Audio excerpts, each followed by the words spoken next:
Hello and good day everyone! Welcome naman sa aming kusina. Magluluto tayo today ng ginisang upo at ang the best, ang upo na ito ay mula sa aking garden dito sa France. But before that, narito ang ating mga ingredients sa ating recipe for today na napakadali lamang hanapin. First, ang upo.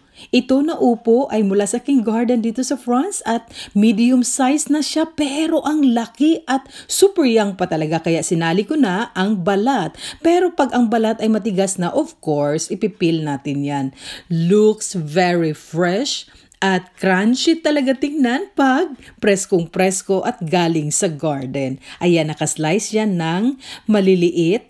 Or kung gusto niyo ay square size, pwede din. Sunod naman ang ating 1 large na onion. Ang ating 3 to 5 cloves na garlic pero nakaslice ng maliit. Ang kamatis na mula din sa aking garden. 1/4 sa kilo na ground pork, ground beef or ground chicken, okay na okay. Ang ating oil, add if needed.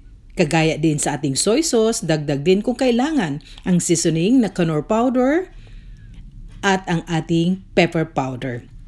Ayan, ready na ang lahat. Napakasimple at start na tayo. Sa ating lutuan ay maglalagay tayo ng mantika.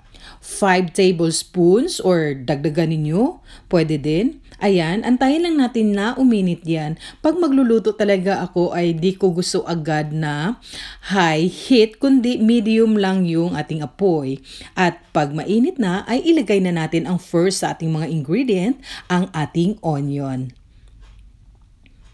Ayan. Pagkatapos ating onion ay antayin lang natin na medyo maluto ng konti at idagdag na natin ang ating garlic. Kung gusto niyo maraming garlic, pwede talaga dagdagan at kung hindi naman kayo gusto ng garlic, ay pwede din wala. Optional lang sa inyo pero para sa akin ay magka-team up talaga yan sila. Pag ganito na ang ating onion at ang ating garlic, ay pwede na natin isunod ang kamatis. By the way, yung onion, garlic, kamatis, upo ay mula sa aking garden dito sa France. Lalo na pag summertime ay nagtatanim talaga ako. Diba? Libreng-libre na at di na kailangan pa bumili sa mga supermarket or sa mga palengke, kundi kukuha ka lang mula sa iyong garden at preskong-presko pa. At isunod na natin ang karne or ground pork or ground chicken, ground beef, pwede. Gamit ko dito ay mix na siya ng ground pork at ground beef. Meron na kasing tinda dito, diba? Sa bonggang-bongga. Pwede din kung gusto ninyo tuna, pwede din, or isda. Pero nakasanayan ko sa recipe na ito na ang gagamitin ko ay ground pork or ground beef. So, antayin lang natin ng ilang minuto na maluto yung ating karne or yung ating ground pork or ground beef. Diba? Napakadali lamang gawin. Kung need talaga na magdagdag ng oil, pwede magdagdag. Looks very yummy na talaga kahit ganito pa lang, kahit hindi pa natin nalagay yung ating main sa mga ingredient na upo. Diba? Ang sarap talaga. At pag ganito na medyo brown na yung ating pork ay it's time na ilagay natin ang main talaga, ang upo. Ang upo na ito ay first time ko na itanim dito sa aking garden sa France kasi this year meron akong 6 na klase ng upo at ang sabi nila, ito daw na klase ng upo ay native ang dating na makikita din sa Pinas na super yummy. At ayan, ilagay na natin ang soy sauce. By the way, sa inyong panlasa if kulang, magdagdag din. Kung gusto ninyo na may medyo maanghang, magdagdag or maglagay tayo ng pepper powder or pwede din yung corn. Pero masarap siya powder talaga at naglalagay ako ng Knorr powder para dagdag pampalasa or sa atin sa Pinas pwede din yung magic sarap.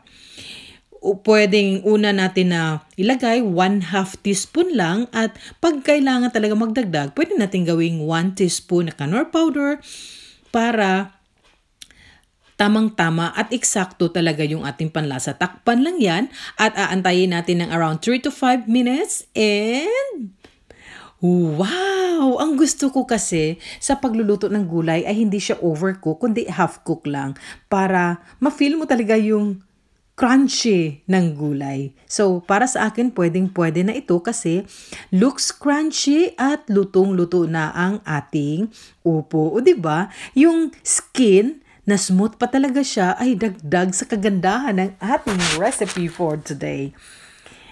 Pero kung matigas na talaga siya, of course, kailangan natin babalatan. Pero nang i-slice ko siya, super lambot pa ng skin at I like it na may balat pa talaga. Kagaya ng kalabasa, as in hindi ko tinatanggal yung balat pag hindi naman masyadong matigas. Ayan, lutong-luto na ang ating ginisang upo at looks very yummy talaga. Sana ay nagustuhan ninyo itong video for today. Thank you and God bless us all.